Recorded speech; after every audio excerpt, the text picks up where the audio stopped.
వి gold trusted gold buyers. మీరు తాకట్టు పెట్టిన బంగారాన్ని విడిపించి ఈ రోజు ఉన్న మార్కెట్ ధరకు కొనబడును. ఇప్పుడు ట్రోలర్స్ అంటే సినిమా చూసే ప్రేక్షకులు ఎలా అయితే ఒక సినిమాని అమాంతం హిట్ చేసేస్తారో, వాడిని డబ్బులు అప్పు సొప్పు చేసినా కొనుక్కుని టికెట్ చూసి తెగ చూసేస్తారో, వాడికి నచ్చలేదు అని చెప్పే హక్కు ఎందుకు ఉండకూడదు అంటారు. నేను అది అతని ఉద్దేశమే అయితే నేను గౌరవిస్తాను, మీరు గౌరవిస్తారు, ఎవరైనా గౌరవిస్తారు. ఆ స్వేచ్ఛ వాళ్ళకు ఉంది. సినిమాని ఓన్ చేసుకునే హక్కు ఉంది, తిరస్కరించే హక్కు ఉంది. వాళ్ళని ఎప్పుడో మీరు దొంగ దెబ్బ తీశారు కాబట్టి ఆ కసి ఇప్పుడు వాళ్ళు తీర్చుకుంటున్నారు. అవును, చెల్లుకు చెల్లు అయిపోయిందని ఊరుకోవచ్చుగా. మరి ఎందుకు ఈ పెద్ద మనిషి మాటలు మాట్లాడటం? ఈ గేమ్ చేంజర్ సినిమాని ట్రోల్ చేసిన వాళ్ళు ప్రధానంగా ఎవరు చెప్పండి? ఎవరికి వ్యతిరేకులు, ఎవరికి అనుకూలు అని మీరు భావిస్తున్నారా, లేదా మనకు కనిపిస్తుంది? అయితే ఇక్కడ ఏం జరిగిందంటే ఈ ఫ్యాన్స్ ఎవరైతే ఉన్నారో వీళ్ళు ఎంతో కొంత అల్లు అర్జున్కి మోర్ కనెక్టెడ్గా ఉన్నారు.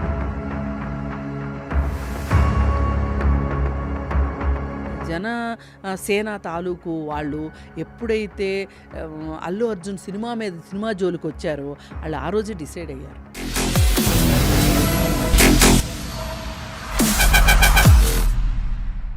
Welcome to this candid conversation exclusively on I dream. నమస్తే, నా పేరు స్వప్న. ఈ మధ్యకాలంలో సంగీత దర్శకులు తమన్ చేసిన ఒక ట్వీట్ ట్రోలింగ్ గురించి చాలా జనంలో చొచ్చుకుపోయిన విషయం అందరికీ తెలిసిందే. దీనికి స్వయంగా మెగాస్టార్ చిరంజీవి కూడా స్పందించి, నిన్న నువ్వు మాట్లాడిన మాటలు హృదయాల్ని తాకేలా ఉన్నాయి. ఎప్పుడూ సరదాగా మాట్లాడుతూ ఉండే నీలో ఇంత ఆవేదన ఉండడం నాకు ఒకంత ఆశ్చర్యంగా కూడా అనిపించింది. కానీ మనసు ఎంత కలత చెందితే నువ్వు అంతగా స్పందించావో అని అనిపించింది అని చెప్తూ, ముఖ్యంగా the word you spoke yesterday touched my heart. Whether it's about cinema or social issues, words can inspire and words can destroy అని చెప్పారు. సో ఏం జరుగుతుంది బ్యాక్గ్రౌండ్లో? ట్రోలింగ్ గురించి అంటే ఎప్పటి నుంచో ఎంతోమందికి జరుగుతున్న ఈ ట్రోలింగ్ అంశం ఎందుకు తెరపైకి వచ్చింది? మనతో పాటు సోషల్ యాక్టివిస్ట్, ఇన్ఫ్లుయెన్సర్ అండ్ అందరికీ సుపరిచితులు, విశ్లేషకులు కృష్ణకుమార్ గారు ఉన్నారు. వారితో మాట్లాడదాం. నమస్కారం మేడం. నమస్తే. సో ఈ వర్డ్స్ని మీరు ఎంత సీరియస్గా తీసుకుంటున్నారు? బాగా సీరియస్గా తీసుకుంటున్నా.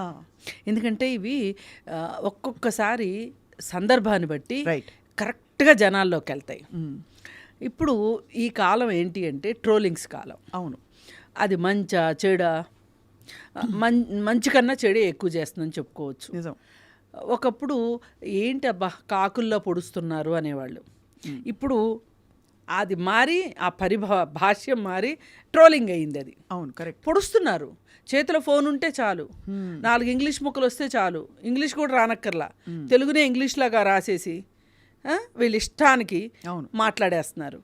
నేను మాట్లాడే ఒక మాట చిరంజీవి గారు అన్నట్లు, ఏదైనా మంచికా ఏదైనా చెడుకా, అంటే విధ్వంసం సృష్టించడానికా లేకపోతే దేనికి ఇన్ఫ్లుయెన్స్ చేస్తుంది, విధ్వంసం చేస్తుంది అని ఆయన మాట్లాడడం చాలా బాగుంది. కాకపోతే వాళ్ళింట్లో ఏదైనా ఇబ్బంది వచ్చినప్పుడే గుర్తొస్తే మటుకు బాగోలా. కరెక్ట్. ఇప్పుడు త్రివిక్రమ్ డైలాగ్ ఒకటి ఉంది, అంతా బాగున్నప్పుడు లెక్కలు మాట్లాడి కష్టాలు వచ్చినప్పుడు బంధుత్వాలు గుర్తు చేసుకుంటే బాగోదేమో అన్నట్లు. అదే కదా?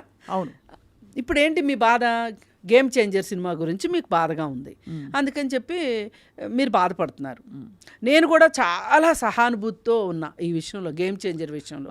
ఎందుకు అలా మీరు సహానుభూతితో ఉన్నారు మ్యామ్? ఎందుకంటే అసలు గేమ్ చేంజర్ సినిమా పోవాల్సిన సినిమా కాదు. మంచి సబ్జెక్టు, ఒక ఐఏఎస్ ఆఫీసర్ అంటే ఎట్లుండాలి అని చూపించిన సినిమా అది. అది కావాలి నిజానికి. అది నేను అనుకున్న ఆ స్టోరీ విని ముందే వచ్చేస్తాయి కదా బయటికి, అదొక మరో లీడర్ సినిమా అనుకున్నా. లేదు అంటే ఒకే ఒక్కడి సినిమా అనుకున్నా. అదే ఒకరోజు సీఎం సినిమా. రైట్. అయితే దాన్ని ఈ సంక్రాంతి పండగ గందరగోళంలో, ఈ టికెట్ రేట్లు పెంచుకునే అత్యాశలో ఆ సినిమా పోయింది. ఎందుకంటే పండగ చేసుకునేటప్పుడు అండి, వాడు అరిసెలే వండుకోవాలా, బట్టలే కుట్టించుకోవాలా, ఊరే వెళ్ళాలా, ఇంట్లో అందరూ కలిసి సినిమానే చూడాలా? అంతే కదా. ఇప్పుడు ఒక ఇంట్లో వాళ్ళందరూ కలిసి ఒక సినిమా చూడాలి అంటే గనక ఇప్పుడు ఈ సింగిల్ స్క్రీన్లో చూడటం చాలా నామోషి అయిపోయింది చాలామందికి. మల్టీప్లెక్స్లకి వెళ్తున్నారు. మల్టీప్లెక్స్లకి వెళ్ళినప్పుడు టికెట్ 600 అంటే ఒక నలుగురు వెళ్తే 2400. మళ్ళీ ఏమీ మెయ్యకుండా ఉండరు కదా, ఆ మేత ఆ రవాణా ఖర్చులు అన్నీ 3,000 పైన అయిపోతాయి. అవును. ఎట్లా అండి? అంటే 3,000 ఒక సినిమాకి పెట్టగలిగిన ఫ్యామిలీ ఇల్లు ఎన్ని ఫ్యామిలీలు ఉంటాయి మన దగ్గర? కానీ కొన్ని సినిమాలకు వెళ్తున్నారు కూడా. ఇప్పుడు మన పుష్ప అప్పుడు మనం విమర్శించినప్పటికీ మీరు చూడండి, మీరు గమనించండి, హార్డ్ కోర్ ఫ్యాన్సే వెళ్ళారు. మామూలు వాళ్ళు వెళ్ళలా. ఇప్పుడు ఆ టికెట్ రేట్లు తగ్గిన తర్వాత హౌస్ఫుల్ అవుతుంది పుష్ప. మామూలుగా అయితే పుష్పకున్న వీళ్ళు ఇచ్చిన బూస్టింగ్కి, వీళ్ళకున్న ఫ్యాన్ ఫాలోయింగ్కి ప్రతిరోజు హౌస్ఫుల్ అవ్వాలి. అవును. మల్టీప్లెక్స్లు కావచ్చు, సింగిల్ స్క్రీన్స్ కావచ్చు, అవ్వాలి. మరి ఎందుకు అవ్వాలా? ఇప్పుడు ఎందుకు అవుతుంది హౌస్ఫుల్? కరెక్టే కదా. అది మరీ వెంటనే ఈ సినిమా వచ్చి ఈ సినిమాకే అంత డబ్బులు ఖర్చు పెట్టాలి. ఇప్పుడు సంక్రాంతి టైంలో 4 సినిమాలు ఆడితే 4 సినిమాలు చూసేవాళ్ళు ఉన్నారు. ఎందుకంటే అప్పటి వరకు ఏంటి, సెలవులు ఉండవు.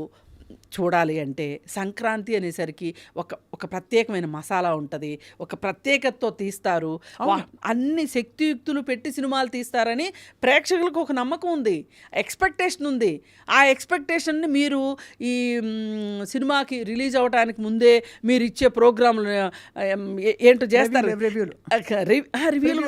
ప్రివ్యూలు అలా కాదు, ఏవో చేస్తారు కదా, ఒక పాట రిలీజ్ చేయడము, ప్రమోషన్స్ అంటారు. ప్రమోషనల్ యాక్టివిటీస్లో చూపించేసేసి ఓదరగొట్టేస్తున్నారు కదా. అందరికీ చూడాలని ఉంటుంది, 4 సినిమాలు చూడాలని ఉంటుంది. అవును. కానీ 4 సినిమాలు చూడాలంటే ఎంత అవుతాయి? 4 సినిమాలకి 12,000 అవుతాయి. కానీ ఉన్న వాటిలో ఏది బాగుంటే జల్లెడ పట్టి ఏది తిరస్కరిస్తున్నారో క్లియర్గా చెప్పేశారు. అక్కడ తిరస్కరణకి గురి అవ్వడానికి నిన్న మొన్నే అంత ఖర్చు పెట్టాము, మళ్ళీ ఇప్పుడు కూడా ఇంత ఖర్చు పెట్టాలా అనే ఒక కారణం కూడా ఉంటుంది. సినిమాకి వెళ్ళలేదని నేను అనుకుంటున్నా. మరి తర్వాత బాలకృష్ణ సినిమాకి టికెట్లు అంతగా పెరగలేదు, పెరిగాయి కానీ కొంచెం చూసి పెంచారు, దానివల్ల బాగానే వెళ్ళారు జనాలు. అందుకని ఇక్కడ ప్రేక్షకులు గెలిచారు, ఒక రకంగా కీలేరికి వాత పెట్టారు, అయిపోయింది. ఇప్పుడు ఈ గేమ్ చేంజర్ దగ్గరికి వచ్చేసరికి ఇలా జరిగింది కదా. ఈ గేమ్ చేంజరు ఈ ప్రొడ్యూసర్ల కక్కుర్తి వల్ల ఇలా జరిగింది. అరే, మేము మా సినిమాలు చూడాలనుకునే ప్రేక్షకుల వైపు మేము ఆలోచించలేదు అనే ఒక బాధ మనసులో ఉంది. అది చెప్తే బాగోదని నాలాంటి వాళ్ళు మీలాంటి వాళ్ళు చెప్తే బాగుంటుంది, కానీ ఇంటోళ్ళు బయటేసుకుంటే బాగోదు కదా గుట్టు. అందుకని ఆయన ఆ మాట చెప్పకుండా ట్రోలింగ్ వల్ల సినిమా పోయింది అని చెప్పారు. సరే, ట్రోలింగ్ వల్లే పోయింది అనుకుందాం. నేను కూడా 100% వ్యతిరేకిస్తా ఈ ట్రోలింగ్కి. ఎందుకంటే ఒక సినిమా తీయాలంటే 24 క్రాఫ్ట్స్ చెమట వచ్చి అందరు కలిసి సమన్వయంతో సినిమా తీస్తారు. ఆ సినిమాని వీళ్ళు సినిమా రిలీజ్ అయినా పొద్దున్నే 6 గంటల షోకి వెళ్ళేసేసి చూసేసేసి మాకు నోరుంది కదా, మా ముందు మైకులు పెడుతున్నారు కదా అని ఇష్టానికి సినిమా బాగుందని బాగలేదని ఇట్టుందని అట్టుందని మాట్లాడే ప్రబుద్ధుల దగ్గర నుంచి ఫోన్లు ఉన్నాయి కదా అని ట్రోలింగ్ చేసే మహానుభావుల వల్ల సినిమాలు కూడా ఎంతో కొంత ఫ్లాప్ అవుతున్నాయి. ఇది గేమ్ చేంజర్కి అది బాగా వచ్చింది.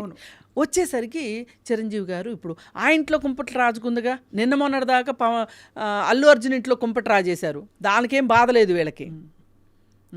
ఇప్పుడు పవన్ కళ్యాణ్ ఫ్యాన్స్ ఏమన్నారండి, పుష్ప ఆడనివ్వం, రిలీజ్ అవ్వనివ్వం, బ్యాన్ చేస్తాం, చూడం, అసలు ఎట్లా రిలీజ్ అవుద్దో చూస్తాం అన్నారు. అన్నప్పుడు మరి చిరంజీవి గారు ఎందుకు మాట్లాడలా? చిరంజీవి గారు మాట్లాడాలి కదా. ఏం మాటలవి? ఇప్పుడు మనం ఎలుకొచ్చిందని ఇల్లు తగలబెట్టుకుంటామా? ఇది ఒక సినిమా ఇండస్ట్రీ. ఈ ఇండస్ట్రీలో ఒకరి వ్యక్తిగత విషయాల్ని సినిమాల్లో మనం ఎలా తీసుకొస్తామని మాట్లాడాలి, అక్కర్లేదా? అవును, కరెక్టే. ఇప్పుడు అల్లు అర్జును తనకి నచ్చిన ఫ్రెండ్కి మోరల్ సపోర్ట్గా వెళ్ళాడు. అవును, అది మీకెందుకు కోపం? మీ కోపం ఉండటానికి కారణం ఏంటి? ఆ రీజన్ తోటి అని మనకి ఎలా నిర్ధారణ అయింది? నాగబాబు అన్నాడు కదా, నాగబాబు మొదలెట్టిన తర్వాతే ఇదంతా రాజుకుంది. నాగబాబు అన్నాడు, ఈ రోజుతో తెలిసిపోయింది మనవాడెవడో పరాయి వాడెవడో అని. అసలు ఆయన చాలు అగ్నికి ఆజ్యం పోయడానికి. ఎవడన్నా అగ్గిలేస్తుందంటే నీళ్లు పోస్తారు, ఆయన మట్టుకు ఆజ్యమే పోస్తాడు. ఆయనకు అలా ఉండకపోతే కుదరదు మరి ఆ ఇంట్లో, అందుకని ఆయన అలా ఉంటాడు. కానీ నువ్వు ఇంటి పెద్దవి, ఆ ఇంటికి ఆ ఇంటి పెద్దవే కాదు, సినిమా ఇండస్ట్రీలో కూడా ఇవాళ ఉన్న హీరోలు అందరిలో పెద్దవాడివి. చాలా అండ్ చాలా గౌరవనీయులుగా ఆయన చెప్పిన మాటకి చాలా చెల్లుబాటు అవుతుంది. అలాంటప్పుడు ఒక మాట ఎందుకు అనలేదు? ఇప్పుడు ఏంటి, అతను ఒక ఫ్రెండ్షిప్ కోసం వెళ్ళాడు, దానికోసం అని చెప్పి సినిమాని నాశనం చేస్తామా? సినిమా అంటే ఎందరు బతుకులు ఉంటాయి దాంట్లో. ఇప్పుడు ఒక ప్రొడ్యూసర్కి సినిమా ఆడింది అనుకోండి, ఇంకో సినిమా తీస్తాడు ఇమీడియట్గా. ఆడేమి మామూలు వేరే వాళ్ళలాగా భవంతులు కొనుక్కోటాలు అట్లాంటివి చేయడు. సో ఇప్పుడు ఖండిస్తున్నట్టు అప్పుడు ఖండించవలసింది అంటారు. అప్పుడు ఖండిస్తే మీ మాటలకి మాకు చాలా విలువగా అనిపించేది. ఇప్పుడు మనకి గుర్తుండే ఉంటుంది, జర్మనీలో హిట్లరు యూదుల్ని ఓచకోత కోసేటప్పుడు సైనికులు వచ్చేస్తూ ఉంటే, మా ఊరు వచ్చారా, మా బజార్కి రాలేదు కదా, మా బజార్కి వచ్చారా, మా ఇంటికి రాలేదు కదా అన్న చందంగా ఎవరి సినిమా మీద, దేవరా సినిమా మీద ఇలాగే చేశారు కదా ట్రోలింగు. అవును, చాలా చేశారు కదా. ఎవరి సినిమానైనా ఆపే హక్కు ట్రోలర్స్కి లేదు. అలాగే కాపాడుకోవాల్సిన బాధ్యత అందరి మీద ఉంది. కానీ ఒకటి ఇక్కడ అడుగుతాను, మీరు అన్నది రైతే, చాలా మంచి పాయింట్ చెప్పారు కృష్ణకుమార్ గారు. ఇప్పుడు ట్రోలర్స్ అంటే సినిమా చూసే ప్రేక్షకులు ఎలా అయితే ఒక సినిమాని అమాంతం హిట్ చేసేస్తున్నారో, వాడిని డబ్బులు అప్పు సొప్పు చేసైనా కొనుక్కుని టికెట్ చూసి తెగ చూసేస్తున్నారో, వాళ్ళకి నచ్చలేదు అని చెప్పే హక్కు ఎందుకు ఉండకూడదు అంటారు నేను. అది అతని ఉద్దేశమే అయితే నేను గౌరవిస్తా, మీరు గౌరవిస్తారు, ఎవరైనా గౌరవిస్తారు. ఆ స్వేచ్ఛ వాళ్ళకు ఉంది. సినిమాని ఓన్ చేసుకునే హక్కు ఉంది, తిరస్కరించే హక్కు ఉంది, నేను కాదనట్లా. కానీ ఈ సోకాళ్ళు అభిమానుల పేరుతోటి, సైన్యం పేరుతోటి ట్రోల్స్ చేయటం కరెక్ట్ కాదు. ఎవరు ఇప్పుడు ఈ గేమ్ చేంజర్ సినిమాని ట్రోల్ చేసిన వాళ్ళు ప్రధానంగా ఎవరు చెప్పండి? ఎవరికి వ్యతిరేకులు, ఎవరికి అనుకూలు అని మీరు భావిస్తున్నారా, లేకపోతే మనకు కనిపిస్తుంది? అసలు ఎవరు చేశారన్నది వాళ్ళు చెప్పలా, నాకు తెలీదు. కానీ చిరంజీవి గారు చేసిన ట్వీట్కి ఎవరెవరు బయటకు వచ్చి మాట్లాడారు అంటే, జూనియర్ ఎన్టీఆర్ ఫ్యాన్స్, అలాగే ప్రభాస్ ఫ్యాన్స్, ఇట్లా కొంతమంది బయటకు వచ్చి మాట్లాడారు. మరి వాళ్ళని ఎప్పుడో మీరు దొంగ దెబ్బ తీశారు కాబట్టి ఆ కసి ఇప్పుడు వాళ్ళు తీర్చుకుంటున్నారు. అవును, చెల్లుకు చెల్లు అయిపోయిందని ఊరుకోవచ్చుగా, మరి ఎందుకు ఈ పెద్ద మనిషి మాటలు మాట్లాడటం అదంటారు మీరు. రైట్, అక్కడ అర్థమైంది, అదే మీ పాయింట్ అర్థమైంది. ఎందుకంటే ఇవాళ మనకు కావాల్సిందండి, ఇవాళ ఒక అల్లు అర్జున్ ఉంటాడు పోతాడు, అదేదో సినిమాలో అన్నట్లు అల్లుడు వస్తాడు పోతాడు, మనవడు పాతుకుపోతాడు అన్నట్లు సినిమా ఇండస్ట్రీ ఇవాళ మనం మాట్లాడుకోవటానికి ఉన్నాం, రేపు ఇంకొకళ్ళు వచ్చి మాట్లాడుకుంటారు. అసలు అక్కడ ఇండస్ట్రీ బాగుండాలా లేదా? ఇండస్ట్రీ బాగు కోసం మీరు ఏం చేస్తున్నారు? ఈ సముద్రం లాంటి ఇండస్ట్రీని, ఈ సముద్రంలో ఎన్నో చేపలు, ఎంతోమంది బతుకుతున్న ఈ సముద్రంలో మీరు తలా ఒక ద్వీపం కట్టుకొని, అద్దాల మేడలు కట్టుకొని, డబ్బులు సంపాదించుకుని, థియేటర్లు కట్టుకొని చిన్న సినిమాని బతకనివ్వరు, చిన్న ప్రొడ్యూసర్ని బతకనివ్వరు, ఆ ఇండస్ట్రీలో ఉన్న ఆడవాళ్ళని బతకనివ్వరు. మీ ఇష్టానికి మీరు అన్నీ చేసేసి ఇవాళ మీకు నొప్పి వచ్చేసరికి మీకు బాధ అయిపోయింది, మీరు మాట్లాడుతున్నారు. అసలు ఎందుకు ఒక సినిమా పెద్దేడి అసలు ఈ సినిమా ఇండస్ట్రీకి, తెలుగు సినిమా ఇండస్ట్రీకి? అంటే ఆ బాధ్యత దాసరి గారు ఉన్నప్పుడు ఆయన నడుము బిగించి ఆయన చెప్పినా చెప్పకపోయినా ఆయన చేశారు. ఇప్పుడు ఎవరికి ఎందుకు లేదు? ఎందుకంటే ఇక్కడ ఎవరి ప్రయోజనాలు వాళ్ళకు ఉన్నాయి, ఎవరి పిల్లల్ని వాళ్ళు, ఎవరి ఆస్తులను వాళ్ళు పెంచుకోవాలని చూస్తున్నారు, ప్రమోట్ చేసుకోవాలని చూస్తున్నారు. ఇంత స్వార్థం ఉన్న తర్వాత ఒక్కొక్కసారి మీకు కూడా నొప్పి తగులుతుంది. అవును, ఇవాళ సినిమా ఇండస్ట్రీ ఎదుర్కొంటున్న సమస్యని ఆ సినిమా ఇండస్ట్రీ తనని తానే మింగేసుకుంటుంది, తానే నాశనం చేసుకుంటుంది.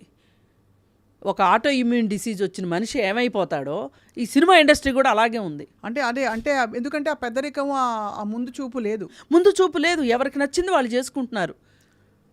చేసుకోవడం వల్ల ఏమవుతుంది, ఒక సమస్యని డీల్ చేయాలి అన్నప్పుడు, ఒకరికి ఇబ్బంది వచ్చింది అన్నప్పుడు వాళ్ళ పక్షాన్ని నిలబడి వాళ్ళ బాధ ఏంటో వినాలి కదా.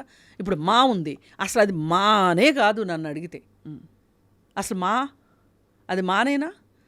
ఏదైనా సమస్య వస్తే పట్టించుకోలే, అక్కర్లేదా? ఎవరుంటే వాళ్ళకి నా అది అంతే, అదే మా కాదు, మీరు చెప్పింది కరెక్ట్. ఎవరుంటే వాళ్ళకి నా అది. ఎందుకంటే అది అంటే అంత క్లిష్టంగా పరిస్థితులు కూడా ఉన్నాయండి. ఎవరు ప్రయత్నం చేసినా మనం చూస్తే ఇప్పుడు గ్రూపులుగా బాగా విడిపోవడం అన్నది బాగా క్లియర్గా క్లియర్ కొట్టొచ్చినట్టుగా ఒకళ్ళ సక్సెస్ ని చూసి రెండో వాళ్ళు ఓర్వలేని పరిస్థితి.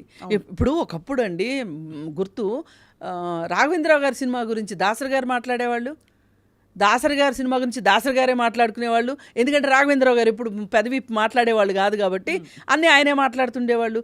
ఆయన ఆ హీరోని పెట్టి ఆ సబ్జెక్ట్ని పెట్టి చేశాడు అంటే నేను ఈ హీరోని పెట్టి ఈ సబ్జెక్ట్ని పెట్టి నేను 100 రోజులు ఆడించాలి, నేను 100 రోజులు, అంత ఆరోగ్యకరమైన పోటీల మధ్య కూడా అలాగే ఉండేది కదండి. అప్పుడు కృష్ణ గారి సినిమా వచ్చింది, నాగేశ్వరరావు గారి సినిమా వచ్చింది, శోభన్ బాబు గారి సినిమా వచ్చింది, ఎన్టీఆర్ గారి సినిమా, ఎలా ఉన్నా కూడా అన్నీ ఆడేవి.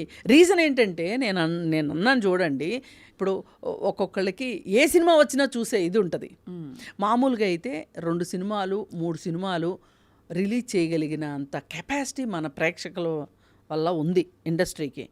మరి మీరు ఇంకా ఎక్కువ తీసేసి హెవీ బడ్జెట్లు పెట్టేసేసి 600 కోట్లు 500 కోట్లు 3 సంవత్సరాలు 4 సంవత్సరాలు లాగి పీకి దాన్ని మార్చి ఫిల్మ్ అంతా తినేసి అది చేసి ఇది చేసి ఈ సినిమాలో ఒక ముక్క ఆ సినిమాలో ఒక ముక్క, ఏ సినిమా ఈ 3 ఏళ్లలో ఒక సినిమా రిలీజ్ అయింది అనుకోండి, దాంట్లో కట్ అండ్ పేస్ట్ తప్పితే సినిమాలా ఉందా అండి? లేదు.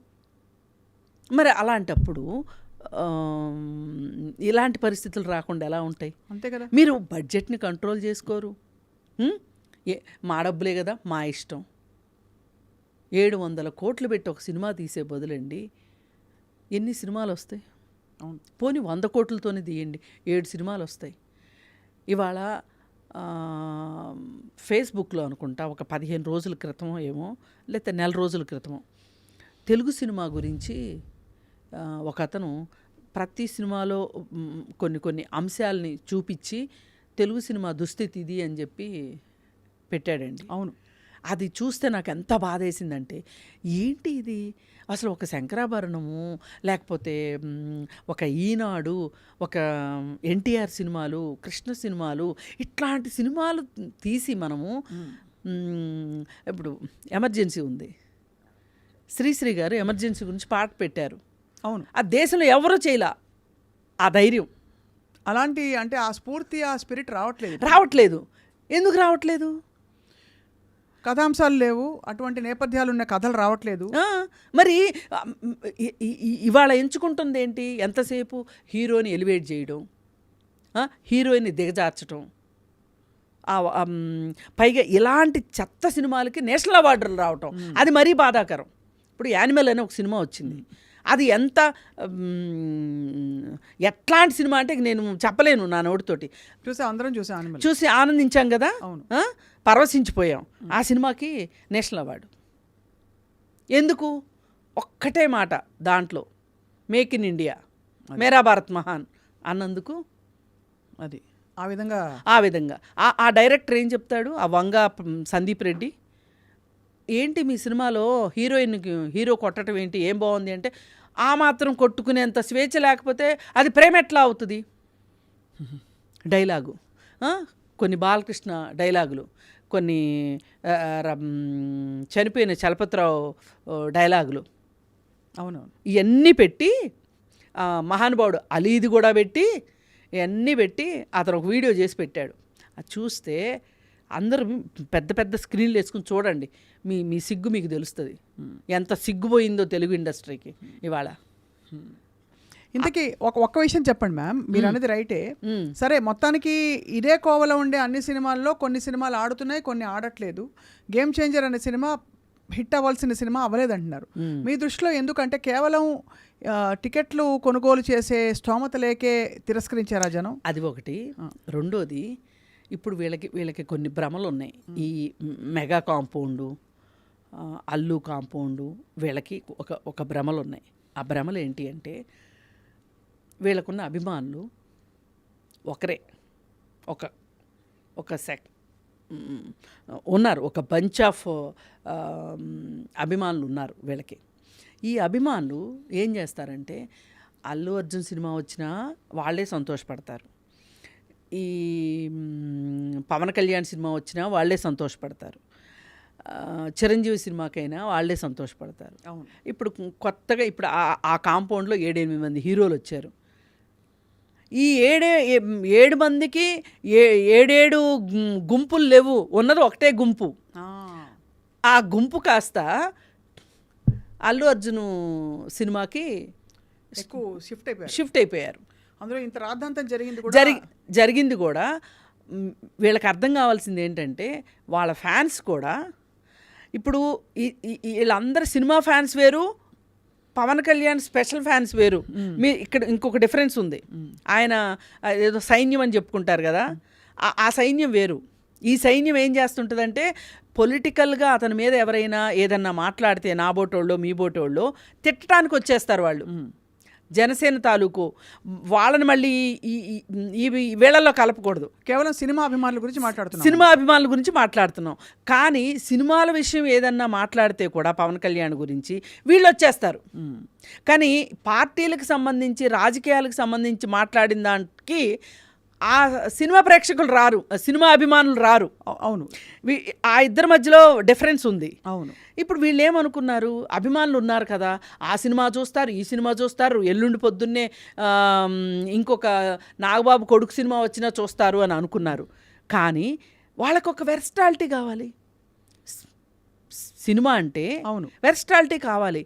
పైగా ఇంకొకటి, కానీ ఈ సినిమా ఆడకపోవడానికి కూడా శంకర్ గారి సినిమా ఆడలేదు అనుకున్నారు తప్ప రామ్ చరణ్ గారిని ఎవరు అనలేదు. ఎందుకంటే ఇదే రామ్ చరణ్ గారు రంగస్థలం లాంటి సినిమాలో ఏం నటన అసలు ఎంత పండించారు రామ్ చరణ్. ధృవ ఎంత మంచి సినిమా అది, ఒక పెద్ద మాఫియాని బయటికి తీసుకొచ్చిన సినిమా. రంగస్థలం చూసి మాత్రం తండ్రిని దాదాపు ఇంత కొన్ని సినిమాల్లోనే అందుకున్న తనయుడు మించిపోతాడని అనుకున్నాం. అయితే ఇక్కడ ఏం జరిగిందంటే ఈ ఫ్యాన్స్ ఎవరైతే ఉన్నారో వీళ్ళు ఎంతో కొంత అల్లు అర్జున్కి మోర్ కనెక్టెడ్గా ఉన్నారు. వాళ్ళు ఇప్పుడు ఈ జనసేన తాలూకు వాళ్ళు ఎప్పుడైతే అల్లు అర్జున్ సినిమా జోలికి వచ్చారో వాళ్ళు ఆ రోజే డిసైడ్ అయ్యారు ఇది తప్పు. ఫ్యాన్స్ ఇది తప్పు అంటే పాలిటిక్స్ ని సినిమాని కలపకూడదు దేనిగా చూడాలి. తర్వాత ఒక సంఘటనలో సబబు సమంజసం చూడాలి, మా కాంపౌండా మీ క్యాంపా అని చూసుకోకూడదు గ్రహించుకుని ఎంతో కొంత ఆ సానుభూతి ఒకటి పనిచేసింది, ప్లస్ బడ్జెట్ ఒకటి పనిచేసింది. ఈ రెండు పనిచేసినాయి. ఇప్పుడు ఒకటండి, కింద స్థాయి నుంచి వాళ్ళే 2 సార్లు 3 సార్లు చూస్తారండి సినిమాని. ఇప్పుడు మీరు నేను ఎంత నచ్చిందన్న ఒక్కసారి మించి చూడడం, ఎందుకంటే మనకంత తీరుకుండదు. డబ్బుల సంగతి పక్కన పెట్టండి, తీరుకుండదు. సినిమా చూడాలంటే 5 గంటలు పోవాలి, 5 గంటలు వెళ్ళటానికి గంట, రావటానికి గంట, 3 గంటలు మనం అంత సమయాన్ని వెచ్చించం. ఇప్పుడు ఆ సమయాన్ని వెచ్చించగలిగి ఆ సినిమాల్ని విజిల్స్ వేసుకుంటూ ఆస్వాదించగలిగే ఒక సెక్షన్ ఉంది చూసారా.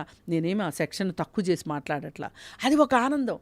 వాళ్ళ జీవితాల్లో లేని ఆనందం ఏదో స్క్రీన్ మీద చూసుకుంటున్నారు వాళ్ళు. అవును, ఆ స్క్రీన్లో ఇప్పుడు ఆ హీరో వేసుకున్న బట్టలు వీళ్ళు వేసుకోకపోవచ్చు, అవును, కానీ మన హీరో వేసుకున్నాడు అని ఓన్ చేసుకుంటారు.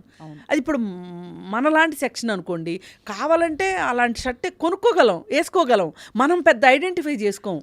కానీ వాళ్ళు ఐడెంటిఫై చేసుకుంటారు, ఆ హీరోని ఐడెంటిఫై చేసుకుంటారు, ఆ హీరోయిన్ని ఐడెంటిఫై చేసుకుంటారు. ఇమ్మీడియట్గా హీరోయిన్ వీళ్ళకి గర్ల్ ఫ్రెండ్ అన్నంత ఊహించుకుంటారు. సినిమా అంటే అదే కదా, వీళ్ళు ఐడెంటిఫై చేసుకుంటేనే ఆ సినిమా ఆడుతుంది. ఐడెంటిఫై చేసుకోకపోతే ఇంక సినిమా ఎందుకు ఆడుతుంది? వెరీ వెరీ కరెక్ట్గా చెప్పారు. అంటే ఈ సినిమా ఆడకపోవడానికి కారణాలు చెప్పారు. కానీ ఇప్పుడు తమన్ గారు ఎందుకు హర్ట్ అయ్యారు అంటే ఈ ట్రోలింగు అనేది చాలా పెద్ద ప్రభావం చూపించింది. ఈ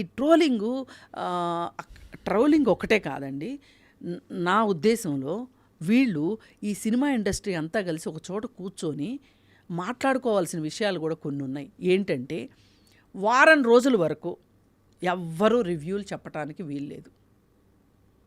6ంటికి సినిమా చూసి 9ంటికల్లా మొదలెట్టేస్తారు, మైక్ దొరికింది ఇంతే చాలని. ఈ సినిమాలో ఇది బాగలేదు, ఈ సినిమాలో ఇది బాగలేదు. ఇప్పుడు ప్రేక్షకుడిని వాడు ఏమీ లేకోకుండా వైట్ పేపర్ లాగా వెళ్ళాలి సినిమాకి. కరెక్టే, కానీ ఆ రివ్యూలు చేసే వాళ్ళు పుష్పకి ఉన్నారు, గేమ్ చేంజర్ కి ఉన్నారు, దేవర్కి ఉన్నారు, డాకు మహారాజ్ కి ఉన్నారు. అందరికీ సేమ్ సమాన కండిషన్స్ ఉన్నట్టే కదా.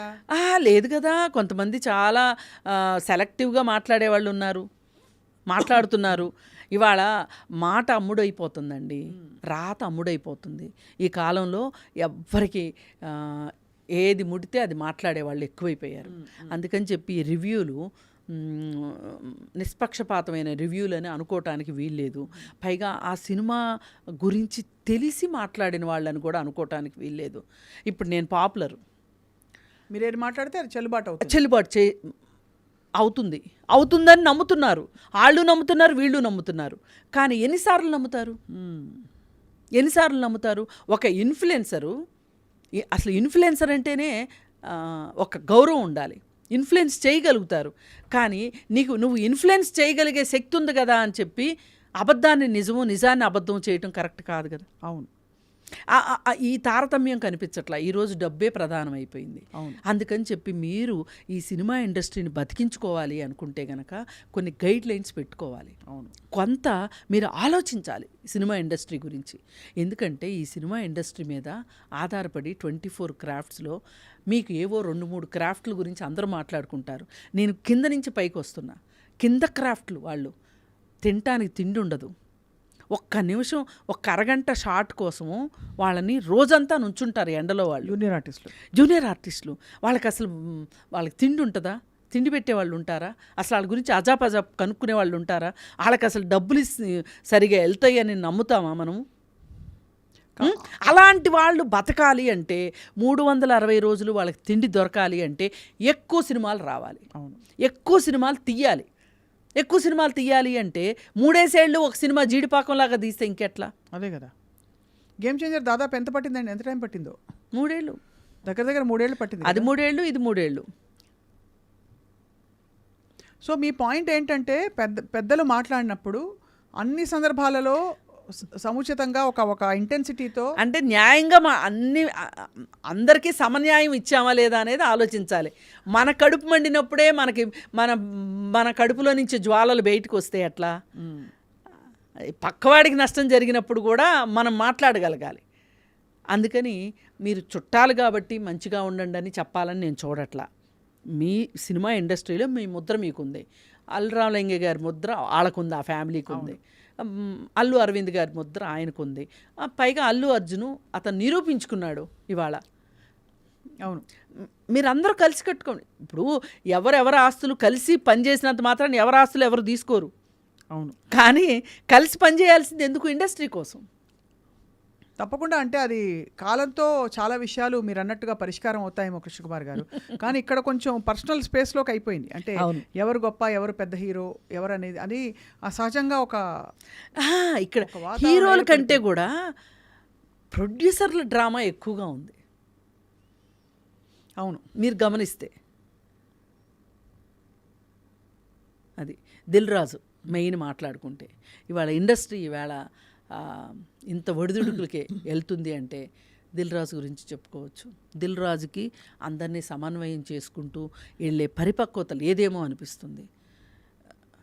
ఎందుకంటే ఇక్కడ ఇంత జరుగుతుంటే ఆ హాస్పిటల్లో ఉన్నాడు, ఈ కేసులు ఇవన్నీ అవుతూ ఉంటే అతను ఏకపక్షంగా అల్లు అర్జున్ ఎక్కడికి వెళ్తే అక్కడికి వెళ్ళి పోలీస్ స్టేషన్కి వెళ్ళాడు, జైలు దగ్గరికి వెళ్ళాడు, అన్నీ చేసి వెంటనే తన పని ఉందని అమెరికా వెళ్ళిపోయాడు. మరి ఏం చేసి ఉండవలసింది? ఇక్కడ ఉండాలి. ఇక్కడ ఉండి వెళ్ళింది కూడా ఎందుకు? తన సినిమా ప్రమోషన్ కోసం వెళ్ళాడు. తన సహజంగా కృష్ణకుమార్ గారు ఇది ఎన్నో రోజులు వెళ్తుంది కదా. నేను అనేది ఏంటంటే అసలు ఇక్కడ ఇంత ప్రాబ్లం ఉంటే ఇప్పుడు అందరూ మాట్లాడింది ఏంటి? అసలు ఆ అబ్బాయి కుటుంబాన్ని ఎందుకు పరామర్శించలేదు అనేది ఒక ప్రశ్న వచ్చింది. మీరు ఎందుకు పరామర్శించలే? మరి కరెక్టే, కానీ పరామర్శించి ఆ టైంలో వెళ్ళుంటే గనక ఇది ఒక సుప్రీంకోర్టు న్యాయవాది చాలా సమంజసంగా చెప్పారనిపించింది. ఆ టైంలో పరామర్శించినా తప్పే, ఏదో వెళ్ళి సెటిల్మెంట్ చేయడానికి నోరు మూయడానికి వెళ్ళారేమో మధ్యవర్తులు అనుకునే ప్రమాదం ఉంటుంది. ఇప్పుడు ఆయన సినిమా పెద్దండి, ఆయన ఎఫ్టీసీ చైర్మన్. అవును. అలాంటప్పుడు ఆ హోదాలో వెళితే సెటిల్మెంట్ అని ఎలా అంటారు? ఆ హోదాలో వెళ్తే ఆ హోదాలో వెళ్ళాలి, తప్పులేదు. ఆ హోదాలో వెళ్ళాలి. అసలు ఆ కుటుంబానికి ఏం కావాలి, మంచి చెడు పట్టించుకోవాలి. అసలు అనాథలాగా వదిలేశారు కదండి. వీళ్ళ గోల వీళ్ళది, వాళ్ళ గోల వాళ్ళది.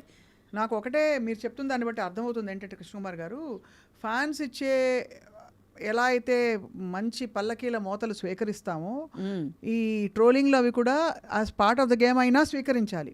లేదు ట్రోలింగ్ చేయకూడదని అనిపిస్తే అన్ని ట్రోల్స్కి స్పందించాలి. అందరి సినిమాల పట్ల కూడా సేమ్ సానుభూతి చూపించాలి. మూడోది అధికారిక హోదా ఒకటి, ప్రొడ్యూసర్గా ఒక హోదా వేరు. అధికారిక హోదా ఉన్నప్పుడు ఆ బాధ్యత వస్తుంది. ఆ బాధ్యతని కూడా పూర్తిగా జస్టిఫై చేసుకుంటూ వెళ్ళాలంటున్నారు మీరు. అది ఎందుకంటే అల్టిమేట్లీ సినిమా ఇండస్ట్రీ వర్ధిల్లాలి, సినిమా ఇండస్ట్రీలో అందరికీ వృత్తి వ్యాపారాలు బాగా నడవాలి. అంతే. అది ఒక కళగా అట్ ద సేమ్ టైం ఒక వ్యాపారంగా కూడా అంటే పూర్తిగా వర్ధిల్లాలి. కాబట్టి మీరు ఈ మాట్లాడుతున్నారు. అసలు ఈ చిన్న సినిమాలు, అదే ఇప్పుడు మలయాళ సినిమాల గురించి ఎందుకు మాట్లాడుకుంటున్నాం? అది ఆ దిశలో కూడా ఆలోచించాలి. అంతే. ఆలోచించకపోతే మొన్న మీటింగ్కి పిలిచారు సీఎం గారు, వెళ్ళారు. ఒక్క మహిళ వెళ్ళలేదు, తీసుకెళ్ళలేదు. మీరు మీ దృష్టిలో మహిళలు అంటే ఇంతే. సినిమాల్లో చిన్న చిన్న బట్టలు వేసుకుని డాన్స్లు వేయడానికి తప్పితే దేనికి పనికిరారు మీ దృష్టిలో. అంటే ఇప్పుడు మనకి ఫ్రాంక్గా చెప్పాలంటేనండి, నాకు ఇప్పటికీ అర్థం కాని విషయం, టాప్ స్టార్స్గా ప్రూవ్ చేసుకున్న వాళ్ళు కూడా ఒక మొన్న దబడి స్టెప్ గురించి చాలా ట్రోలింగ్ అయింది సోషల్ మీడియాలో. ఎందుకంటే ఆయన స్థాయికి ఒక ఎమ్మెల్యేగా ఉన్నప్పుడు ఆయనకు అవసరం లేదు. పోనీ ఎవరో ఇంకా అసలు అప్కమింగ్ ఆర్టిస్టు ఈ రోల్ ఇలా చెప్తే కోప్పడితే ఫీల్ అవుతారు, లేకపోతే ప్రొడ్యూసర్లు డైరెక్టర్లు ఛాన్స్లు ఇవ్వరు అనుకోవడానికి లేదు. ఆయనే అక్కడ అంత హోదాలో ఉండి కూడా ఈ స్టెప్ వేయడం అన్నది తీవ్రమైన నేను విమర్శలకి గురైన దేవన్ను చూడగానే వ్యతిరేకించానండి. అంటే మీరు చిన్న చిన్న బట్టలు అంటే చెప్తున్నాను. దానికి పాపం ఆ అమ్మాయి హీరోయిన్ గారు ఎవరో తెలియదు కానీ సైఫ్ అలీ ఖాన్ సంఘటన గురించి అడిగితే కూడా మా అమ్మ రోలెక్స్ వాచ్ కొనిచ్చింది, నాకు సినిమా హిట్ అయిందని చెప్పి జవాబిచ్చి తన అనవసరంగా తన అజ్ఞానమా లేకపోతే అమాయకత్వమా మొత్తం బయట పెట్టేసుకుంది. అంటే మనం ఇలాంటి మహిళల్ని తయారు చేస్తున్నాం కాబట్టి అంతకంటే ఏం చెప్పాలి. కాదండి, మీరు మహిళల్ని గుర్తించి వాళ్ళకి సరి అయిన ప్రాధాన్యత కల్పిస్తే వాళ్ళని వాళ్ళు నిరూపించుకుంటారు. 50 మంది కూర్చున్న మీటింగ్లో ఒక మహిళ లేదు అంటే ఇంకా మహిళలు దేనికి పనికి వస్తారని మీ ఉద్దేశం? అంతే, ఎవరు లేరు అక్కడ అసలు. అంతే. అడపాదడప అప్పుడప్పుడు నందిని రెడ్డి గారు లాంటి గొప్ప దర్శకులు వచ్చినప్పుడు మంచి సినిమాలు తీశారు ఆవిడని అని ఒకలాగా ఒక నందిని రెడ్డి ఏంటండి ఇప్పుడు స్టూడియో మేనేజ్ చేస్తుంది సుప్రియ. అవును, సుప్రియ గారు ఉన్నారు, ఇంకా చాలా మంది ఉన్నారు. ఝాన్సీకి ఏమైందండి? ఝాన్సీని ఎందుకు పిలవరు? అంతే కదా, ఝాన్సీ గారు అందులో చాలా యాక్టివ్గా ఉన్నారు. అది అందుకని వీళ్ళకి ఏంటంటే వీళ్ళని ఆడవాళ్ళని ఎక్కడ పెట్టాలో అక్కడ పెట్టాలనుకుంటున్నారు. సినిమాల్లో కూడా అంతే పెడుతున్నారు, ఆ బాస్పాలు అవుతున్నారు. అది కానీ మొత్తానికి మీరు చాలా ఒక మంచి విషయాన్ని కదిలించారు నిజంగా. అంటే పురపచ్చాలు తర్వాత ఏవో లోపల ఇంటర్నల్ చిన్న చిన్న ఇష్యూస్ని పక్కన పెట్టి పెద్దరికం వహించవలసిన సమయం అయితే వచ్చిందని అదేదో చిరంజీవి గారు చేస్తే, ఎందుకంటే ఇప్పుడు ఉన్న వాళ్ళలో ఆయన ఏజ్డ్ పర్సన్, ఏజ్ ఎక్కువ ఉంది ఆయనకే. మా మెగాస్టార్ గారికి ఎప్పటికీ ఏజ్ అవ్వదండి అంతేనా? కాదు, ఉన్న వాళ్ళలో పెద్దవాడు కదండి బాలకృష్ణ గారు. అనుభవం ప్రకారం కరెక్ట్ మీరు అది అర్థమైంది, మీ పాయింట్ అర్థమైంది కృష్ణకుమార్ గారు. తప్పకుండా ఇది అమలు అవుతుంది రాబోయే రోజుల్లో అని ఆశిద్దాము. ఆ తర్వాత ఈ నిజంగా ఒక వాతావరణం అంతా కూడా ఒకలాగా మారిపోయింది. జరిగిన సంఘటనలు గత 3-4 నెలలు సినిమా పరిశ్రమలో పుష్ప సినిమా రిలీజు, యాక్సిడెంట్ జరగడం, అదే తొక్కిసలాట జరగడం, తర్వాత ఒక అన్ప్లెజెంట్నెస్ నుంచి మనం కోలుకుని నిజంగా ఒక చక్కటి విధి విధానాలు ఖరారు చేసుకుని ముందుకు వెళ్తాం కొత్త సంవత్సరంలో అనుకుందాం. నమస్కారం అండి.